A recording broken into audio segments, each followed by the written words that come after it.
Nama saya Romo Thomas Suratno SCY, seorang anggota dari Kongregasi Imam-Imam Hati Kudus Yesus atau yang dikenal dengan singkatan SCY itu. Dan saya bekerja atau mendapatkan tugas pelayanan di Paroki Cilanda ini sejak tahun 2017 hingga saat ini.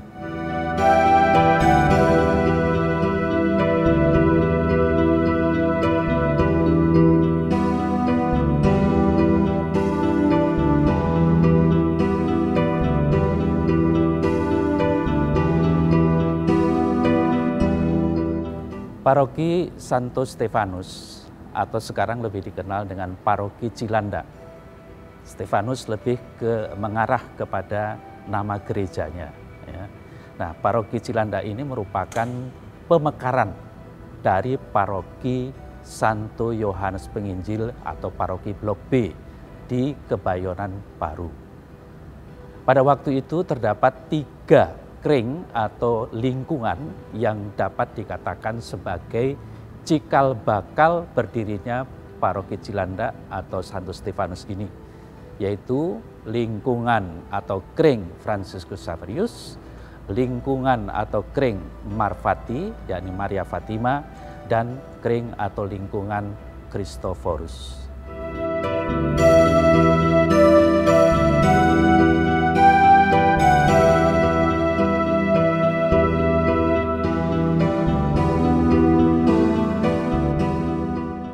Nah, dengan semakin bertambahnya jumlah mereka, orang-orang Katolik yang bermukim di sini merasa perlu membentuk kelompok sendiri terpisah dari induknya, yaitu kring Cipete. Sedangkan kring Christophorus, kring ini juga merupakan cikal bakal Paroki Cilanda atau Stefanus yang dibentuk pada tahun 1975. Yang meliputi daerah Kebayoran Lama bagian utara dan dengan surat keputusan nomor 872/B/5/4 Cilanda tanggal 15 Oktober 1977, Monsinyur Leo Sukoto SY, Uskup Agung Jakarta, yang sebelumnya adalah pastor kepala Paroki Santo Yohanes Penginjil, menetapkan pendirian Paroki Baru Cilanda. Sebagian kring Santo Fransiskus, kring Marfati, dan kring Christophorus dipisahkan dari Paroki Yohanes Penginjil dan ditetapkan sebagai wilayah baru Paroki Cilanda. Monsinyur Leo Sukoto mengangkat pastor pembantu dari Paroki Bidara Cina, yakni Romo Mark Fortner SCY yang berkebangsaan Amerika, menjadi pastor kepala paroki yang baru ini. Berhubung paroki baru belum memiliki gedung pastoran tersendiri, maka untuk sementara waktu lokasi pastoran baru mengambil tempat di rumah keluarga Bapak SJ Suradal, yakni Jalan Muhasim 4 nomor 38 Cilanda.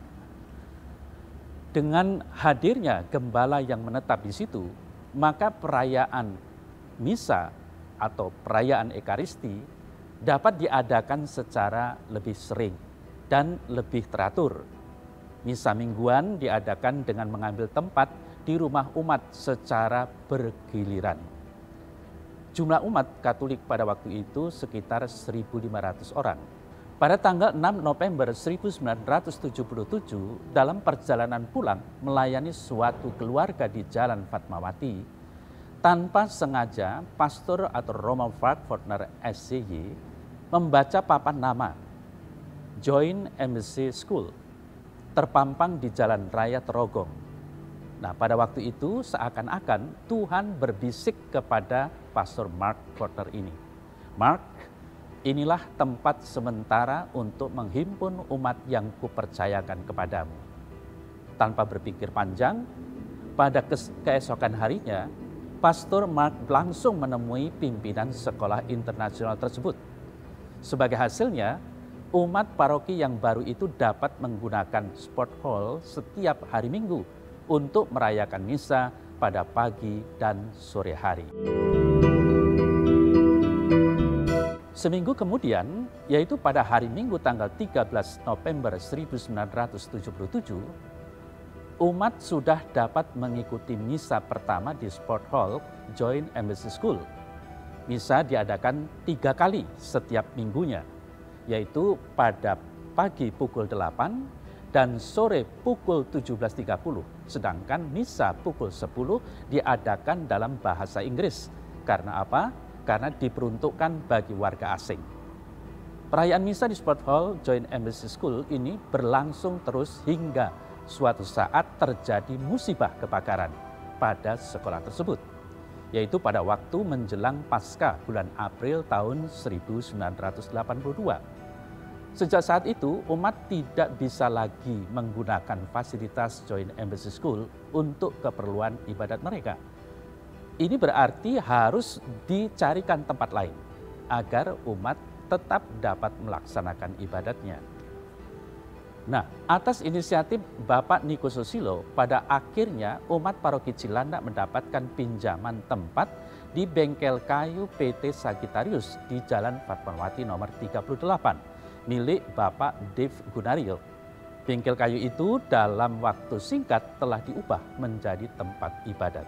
Pada perayaan Pesta Perak 25 tahun Paroki Santo Yohanes Penginjil atau Blok B pada tanggal 27 Desember 1977, Bapak Franseda selaku wakil umat Paroki Santo Stefanus diserai sebuah batu prasasti oleh Uskup Agung Jakarta Monsinyur Leo Sukoto SY. Batu prasasti itu bertuliskan, gereja yang terbaik adalah gereja yang merupakan persembahan seluruh umat kepada Tuhan, dan inilah persembahan umatmu. Inilah untayan kata-kata yang dirangkai oleh Bapak Niko Susilo sesuai permintaan panitia pembangunan gereja kepada beliau. Penyerahan batu prasasti itu melambangkan tugas kepada umat Cilandak untuk membangun gerejanya sendiri. Sekarang batu prasasti itu terpasang di panti iman, tepatnya di lantai depan altar. Sebagai tindak lanjut penyerahan batu prasasti itu pada tanggal 29 Januari 1978, Dewan Paroki Santo Stefanus Cilandak membentuk panitia pembangunan gereja. Lahan yang diusulkan adalah lahan kosong yang luasnya sekitar 8.000 meter persegi. Terletak di Jalan Muhasim 4, milik Perusahaan Tanah dan Bangunan atau PTB, Pemerintah Daerah DKI Jakarta. Dewan Paroki Cilandak menyetujui usulan tersebut. Karena keterbatasan dana, maka panitia hanya mampu membeli separuh dari luas lahan yang ada. Setelah memiliki dana cukup, maka panitia bermaksud membeli lahan yang separuhnya lagi. Ternyata lahan tersebut telah diperuntukkan bagi kantor Kecamatan Cilandak yang baru. Berkat kesabaran, kegigihan, dan keuletan panitia, akhirnya Pemda DKI dapat menyetujui usulan panitia untuk memindahkan peruntukan kantor Kecamatan Cilandak ke lahan kosong milik Departemen Perindustrian dan Kerajinan Rakyat. Bentuk-bentuk penggalangan dana yang dilakukan antara lain aksi amplop dari umat, menyelenggarakan basar atau pasar murah, aksi pengumpulan koran dan botol kosong, menyelenggarakan pertunjukan film, menyelenggarakan pertunjukan seni antara lain Alibaba dan Sri Mulat, mengusahakan sumbangan bahan bangunan in natura, mengetuk hati para donatur di dalam dan di luar Jakarta, akhirnya menggalang juga pledge, yaitu janji untuk menyumbang uang yang penyerahannya dapat dilakukan secara bertahap atau dalam waktu yang dijanjikan. Pengecoran tiang Soko Guru dan tiang Menara Lonceng itu mencerminkan kerukunan umat beragama bersama pemerintah sebagai perwujudan nilai-nilai yang terkandung dalam Pancasila. Harian Sinar Harapan yang terbit pada waktu itu memberitakan bahwa di Cilandak mulai dibangun sebuah gereja yang bangunannya bersoko guru Pancasila. Pembangunan gedung gereja diselesaikan dan diresmikan pada tanggal 1 Mei 1981.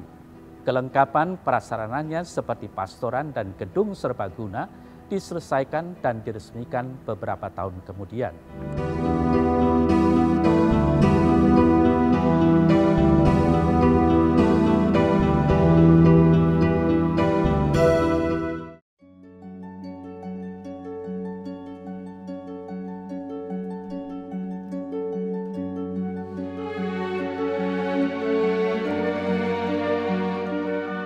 Di halaman depan, di kanan kiri gedung gereja, ditanam pohon sawo kecik atau sawo manilo. Pada masa itu, pohon sawo kecik biasanya hanya ditanam dalam lingkungan keraton. Kedua pohon tersebut merupakan hadiah dari Sri Sultan Hamengkubuwono ke-9 untuk paroki Cilanda. Menyatu dalam kompleks, gedung gereja itu menjadi bangunan utama, dilengkapi dengan gua dan plaza Maria, pastoran yang kini beralih fungsi menjadi gedung sekretariat, ruang rapat, dan ruang tambahan gereja. Gedung serbaguna 4 lantai dengan luas 1.712 meter persegi yang memiliki banyak ruang pertemuan termasuk perpustakaan, aula, dan kapel hati Kudus Yesus, fasilitas parkir, dan pertamanan. Menara lonceng berdiri menjulang di pojok kanan halaman, terpisah dari bangunan gereja dengan 3 buah lonceng yang tergantung. Ketiga lonceng ini merupakan sumbangan dari keluarga kerajaan Belgia yang disampaikan melalui Bapak Franseda pada tanggal 14 Desember tahun 1982. Sebuah salib dari metal terpancang di puncak menara lonceng dan sekaligus berfungsi sebagai bagian dari sistem penangkal petir. Penangkal petir ini menggunakan bahan radioaktif yang mampu menjangkau hingga 500 meter. Pemasangannya memerlukan izin dan rekomendasi dari Badan Tenaga Atom Nasional atau BATAN. Pada waktu itu, alat ini merupakan yang pertama di Indonesia.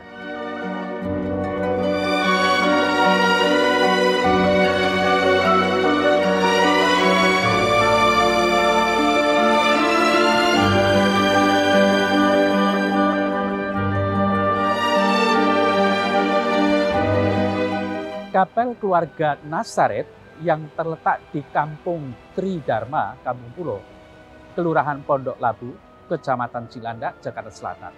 Kapel ini digunakan untuk misa dan kegiatan umat wilayah Kampung Pulo.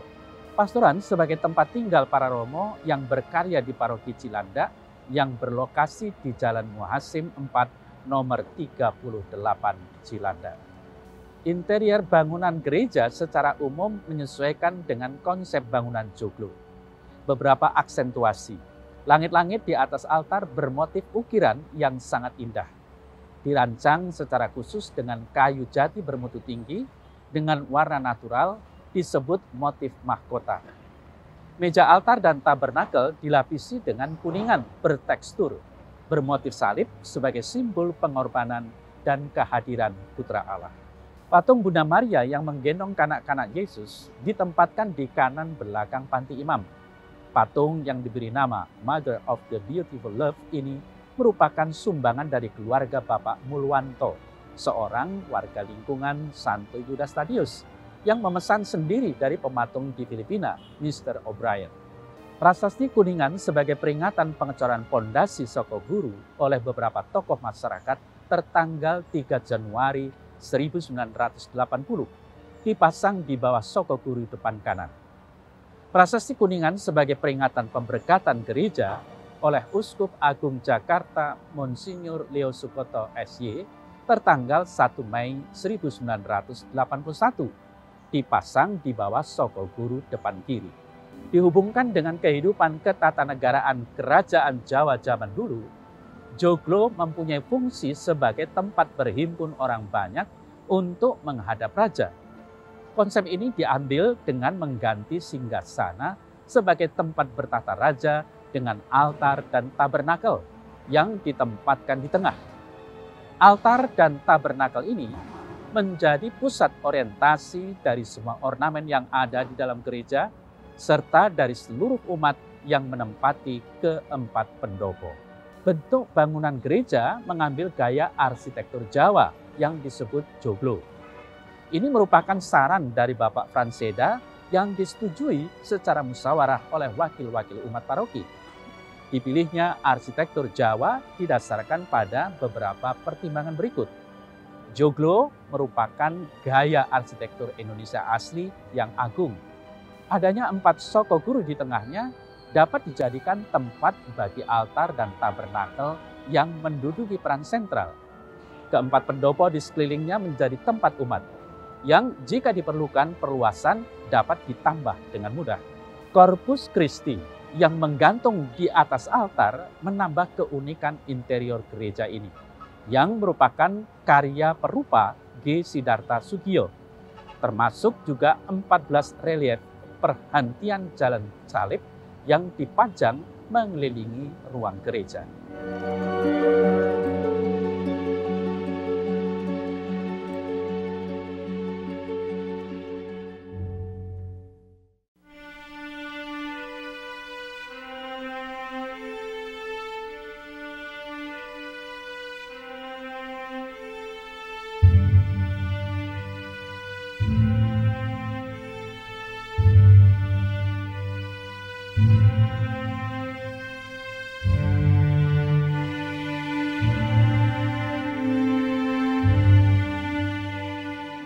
Begitu banyak kegiatan-kegiatan, aktivitas, dan pelayanan paroki di pastoral yang ada di paroki Cilandak, sehingga dibagi dalam beberapa bidang, di antaranya bidang peribadatan, melayani liturgi sebagai pelaksana utama peribadatan atau ekaristi gereja. Bidang pewartaan, melayani kerasulan kitab suci, pengajaran atau katekese, dan komunikasi sosial, audio, video, media elektronik. Bidang kesaksian, melayani hubungan antar umat beragama, hubungan kemasyarakatan, lingkungan hidup, dan bantuan hukum. Bidang pelayanan, melayani pendidikan dan sosial ekonomi, kesehatan, dan poliklinik dengan kegiatan-kegiatan rutinnya berupa donor darah dan yang bekerja sama dengan Palang Merah Indonesia. Bidang persekutuan, melayani pendampingan kepada keluarga, konseling, dan kegiatan-kegiatan orang muda Katolik. Ada juga beberapa kelompok kategorial yang melayani kegiatan spiritualitas iman, perkembangan jemaat dari tahun ke tahun di paroki Cilandak. 45 tahun paroki Cilandak berdiri. Sejak paroki Cilandak berdiri, umat paroki kami mengalami perkembangan yang sangat meningkat, yaitu dari yang berjumlah awal 1.500 umat pada tahun 1977, saat ini terdata sudah mencapai 8.431 umat. Latar belakang budaya umat paroki Cilandak. Umat paroki Cilandak sangat heterogen, mulai dari suku, budaya, ras, serta tingkat sosial ekonomi. Dari orang muda sampai dengan lansia. Ada juga umat yang berkebutuhan khusus. Walaupun umat paroki Cilandak memiliki banyak keberagaman, namun harmonisasi umat di paroki Cilandak berjalan dengan sangat baik.